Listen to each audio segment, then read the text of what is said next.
Voici le bonheur. Tu viens au monde et tes parents font en sorte que tu grandisses dans de très bonnes conditions. Tout va bien, tu as tout ce dont tu as besoin. Tu manges, tu dors, tu as tes jouets, tes vêtements, tu es au calme. Et ça va durer longtemps. Après tout, c'est ça le bonheur, non? Tu es libre de faire ce que tu veux. Eh ben non, car tes parents, ils t'envoient à l'école. Ils sont contents, pas toi, mais tu t'y feras. Tu te lèves donc chaque jour à 6h30 pour arriver à l'heure. Tu suis les cours pendant 7 heures, on te donne des devoirs, tu étudies pour passer des examens. Et chaque semaine, tu reçois une récompense pour tes efforts, le week-end. Ce processus se répète tous les jours, toutes les semaines, tous les mois pendant 20 ans, en estimant que tu ne redoubles pas et que tu finisses à l'université. Après tout ce temps, tu as ton diplôme. Tu deviens la fierté de tes parents, de tes professeurs, de tes amis, car on t'a toujours dit qu'avoir un diplôme était synonyme de réussite. Ça y est, tu as enfin réussi. Tu peux désormais te reposer et faire tout ce dont tu as envie durant le reste de tes jours. Après tout, c'est ça le bonheur, non? Tu es libre de faire ce que tu veux. Eh ben non, pas vraiment. Maintenant, il faut trouver un travail. Ah bon, pourquoi? Ben pour gagner de l'argent. Pourquoi? Ben pour payer la maison que tu n'as pas encore, payer les factures que cette maison va te coûter et acheter la voiture de tes rêves, car après tout, c'est ce que fait une personne qui a réussi. Alors, attention, pas n'importe quel travail, hein. Ben non, t'imagines bien que t'as pas fait toutes ces années d'études pour rien. Il te faut un métier dont le prestige est à la hauteur de ton diplôme. Donc tu vas être ingénieur, avocat, médecin ou architecte, tu vas limite travailler à la fonction publique, mais alors en tant que commissaire. Bon, très bien. Tu trouves un job, tu te mets dans un bureau, on te donne ton horaire, les règles à respecter, on t'annonce ton salaire et tes avantages, on te remercie, te serre la main et c'est parti. Tu te lèves tous les jours à 6h30, tu bosses pendant 8 à 9 heures par jour, on te donne des responsabilités et tu y vas à fond car tu veux une augmentation.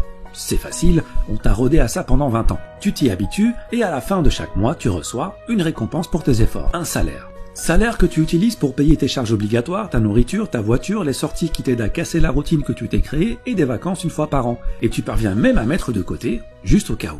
Ah, après tout, c'est ça le bonheur, non? Tu es libre de faire ce que tu veux, une fois par an. Ah non, faut que tu te maries maintenant. Ben, pourquoi? Ben, pour ne pas rester seul, enfin. Et puis t'as de l'argent de côté, maintenant tu peux fonder une famille. Il faut bien que tu aies des enfants. Des enfants? Pourquoi? Car c'est un bonheur d'avoir des enfants pour être fier d'eux. Regarde ce qu'est devenu l'enfant que tu étais et on est fier de toi. Et c'est ça le cycle de la vie.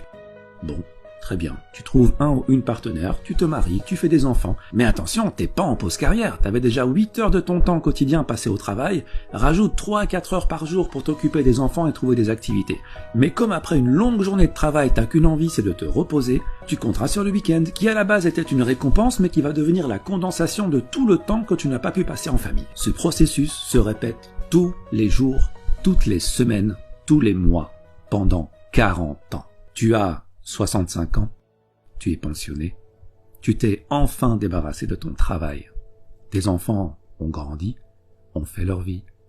Ta femme est toujours à tes côtés, et vous vivez l'un près de l'autre en profitant du temps qui, contrairement à vous, est éternel. Mais le stress de toute une vie t'a consumé de l'intérieur. Trop d'acharnement, trop d'inquiétude, trop d'anxiété, trop de j'ai pas le temps, trop de j'ai pas le choix. Trop tard. Trop tard. Après tout, c'est ça le bonheur, non? Tu es libre de faire ce que tu veux maintenant.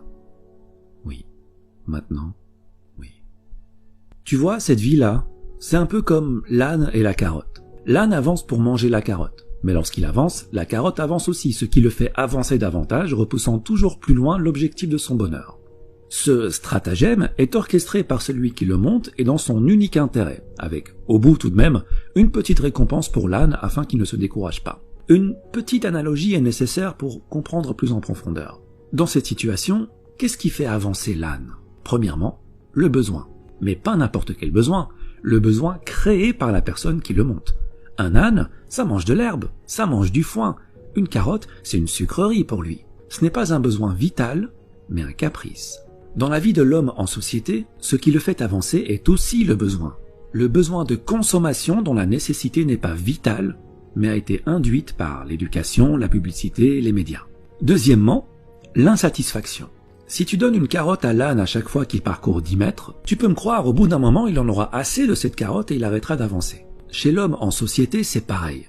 Il faut le maintenir dans une zone d'insatisfaction assez élevée pour que son besoin ne soit pas totalement comblé, mais assez basse pour qu'il soit prêt à refournir les efforts nécessaires afin d'assouvir ce besoin. Concrètement, si ton patron te donne 10 000 euros par mois, tu seras totalement satisfait et ce n'est pas dans son intérêt puisqu'avec cet argent et un minimum d'intelligence financière, tu investiras dans l'immobilier pour dégager des revenus automatiques et plus besoin de patron. Il est perdant, tu es gagnant, ce n'est pas dans son intérêt donc il doit te payer beaucoup moins. Et s'il te donne que 800 euros par mois, il se doutera bien que tu iras chez la concurrence, ce qui n'est pas dans son intérêt non plus. Donc il va s'aligner pour te donner juste de quoi subvenir à tes besoins. Et voilà, la roue tourne. On t'a promis un avenir brillant et tu te retrouves à hypothéquer ton réel bonheur pour consommer davantage. C'est comme si on t'avait volé ta vie avant même qu'elle ne commence. 80% des gens sont coincés dans ce cercle. Et je dis coincés car la plupart n'aiment pas leur vie, n'aiment pas leur quotidien. Ils le trouvent malsain, mais ils disent « Ouais mais bon, si tout le monde fait comme ça, c'est que ça fonctionne, c'est que c'est la bonne manière de faire. » Ah ben oui, si tu lis les livres que tout le monde lit, tu ne pourras que penser comme tout le monde. Écoute, c'est normal que tout le monde fasse comme ça puisque tout le monde va à la même école. Celle où clairement le bonheur et l'épanouissement personnel ne font pas partie du programme. Celle où on ne t'apprend pas à être autre chose qu'un âne qui troque sa paix et sa santé pour une carotte. Mais que veux-tu? L'homme préfère en général un monde connu et malsain plutôt qu'un monde sain mais inconnu. Bon d'accord, mais alors, que faire? Eh bien le plus important, c'est d'être satisfait. Pas forcément de ce qu'on a, mais de ce qu'on est. Et je ferai une vidéo sur l'importance de l'être par rapport à l'avoir. En gros, si tu fais partie de ces 20% de gens qui sont heureux dans leur métro, boulot, dodo et qui, pour rien au monde, ne changeraient leurs habitudes, c'est bingo, tu as compris la vie et je souhaite de tout cœur que le bonheur que tu ressens se perpétue. Par contre, si tu fais partie des 80% de personnes qui ont cette routine malsaine mais confortable alors qu'elle ne va pas dans l'intérêt de leur bonheur personnel, pose-toi la question. Qu'est-ce qui te rendrait vraiment heureux? Quitter ton job? Devenir ton propre patron? Vivre au soleil? Passer du temps en famille? Avoir une meilleure santé? Une fois que tu as trouvé ton pourquoi, une fois que tu as trouvé ce qui te rendrait plus épanoui, et j'insiste sur ton épanouissement, pas celui de tes parents, pas celui de tes professeurs, pas celui de ton patron, tu vas mettre toutes les chances de ton côté pour devenir cette personne. Car rappelle-toi que dans la vie, tu as le choix. Tu peux choisir de rester à accumuler 7 ans de ta vie devant la télé, car oui, à raison de 2h30 par jour sur 65 ans de vie, t'arrives à 7 ans. Tu peux aussi choisir de rester 15 ans à faire défiler les stories sur ton téléphone, comme tu peux choisir d'utiliser ce temps à te perfectionner dans ce que tu veux être. On dit que 50 heures de pratique dans un nouveau domaine peut déjà produire d'excellents résultats. Il faut jusqu'à 50 000 heures de pratique pour devenir un maître en la matière qui peut changer le monde. Mais en moyenne, 500 heures de pratique te permettront largement d'acquérir une nouvelle compétence, de la maîtriser et de pouvoir l'enseigner. Cela représente 13 semaines à raison de 38 heures par semaine, ce qui fait à peu près 3 mois et demi à plein temps. Si en 3 mois et demi, tu peux acquérir une nouvelle compétence et la maîtriser, combien pourrais-tu en acquérir sur 40 ans de carrière? Et des compétences, des opportunités, des champs de carottes, t'en as à la pelle. Donc voilà ce que tu vas faire. Tu vas arrêter la procrastination, car le temps passe vite et un jour arrivera où il n'y aura plus de lendemain.